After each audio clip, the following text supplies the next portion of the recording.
If you've been hearing about ETIAS for a while, but you're still wondering when it's actually going to be mandatory before your trip to Europe, you're not alone. The ETIAS launch has been delayed several times, and the timeline can definitely be confusing. So in this video, we're breaking it all down. When ETIAS was first announced, why it keeps getting postponed, and how it fits into the global trend of pre-travel authorizations, like the ones used by the United States, Canada, and the UK. Also, if you'd like to know more about the differences between ETIAS and EES, check out the video linked here. Let's start from the beginning. ETIAS stands for the European Travel Information and Authorization System. It's a pre-screening system for travelers from visa-exempt countries who want to visit the Schengen area for short stays, up to 90 days within any 180-day period. In simple terms, it's Europe's version of the US ESTA, the Digital Travel Authorization Program introduced by the United States back in 2009. The goal of these systems is to enhance security by checking travelers before they board a plane. You can find more details about ESTA in our dedicated videos. Following the same model, Canada launched its Electronic Travel Authorization, ETA,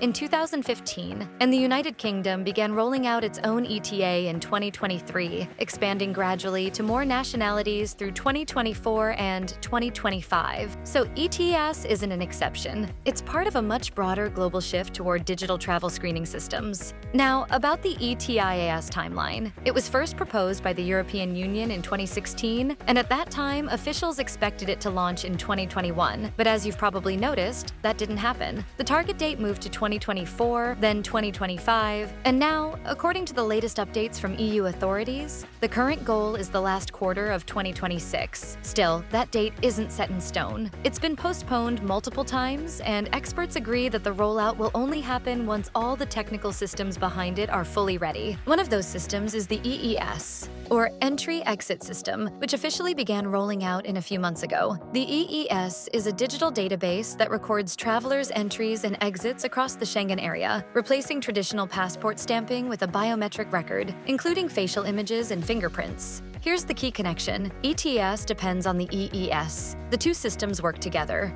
ETIAS screens travelers before they arrive, while EES records what happens when they cross the border. Without a fully functional EES, ETIAS can't launch. That's why these delays keep happening. Setting up such an interconnected network between dozens of countries, all with different border infrastructure, has turned out to be far more complex than expected. And yes, there's been plenty of discussion online about how these systems might discourage travel. But in reality, ETIAS is designed to be a preventive measure, not a barrier. The goal is to make Europe safer while keeping the process simple for travelers, similar to what's already in place in the US, Canada, and the UK. Once it launches, most people will notice little difference beyond filling out a quick online form before their flight. At iVisa, we're recognized as global leaders in visa and travel document services. Our experts are monitoring every development in the ETIAS rollout to ensure travelers like you have accurate, up-to-date information. As soon as new details are confirmed, we'll share them clearly and reliably, because helping you travel smoothly and confidently is what we do best. Now, for those of you who are still unsure about what to do while waiting for ETIAS to go live, here's what we recommend. First, follow official sources. Until the ETIAS launch date is confirmed, rely only on verified EU announcements and trusted platforms like iVisa for updates, not random social media posts. Second, prepare in advance. Once ETIAS is live, complete your application a few days before departure. That way, you can avoid any last-minute surprises at the airport. And third, keep perspective. ETIAS is a preventive measure meant to protect travelers and borders alike, not to make travel harder. The process will be fully online, fast, and won't require any of the usual visa documents like bank statements, invitation letters, or proof of accommodation. It's also important to note that while not widely discussed yet, ETIAS applications can be refused. In those rare cases, travelers may need to apply for a regular Schengen visa instead, even if they come from a visa waiver country. That's another reason why it's best to apply early and double-check all your information before submitting. If you found this explanation helpful, don't forget to like this video, subscribe for future updates, and leave a comment if you have any questions about ETIAS, EES, or travel to Europe in general. Thanks for watching, and see you next time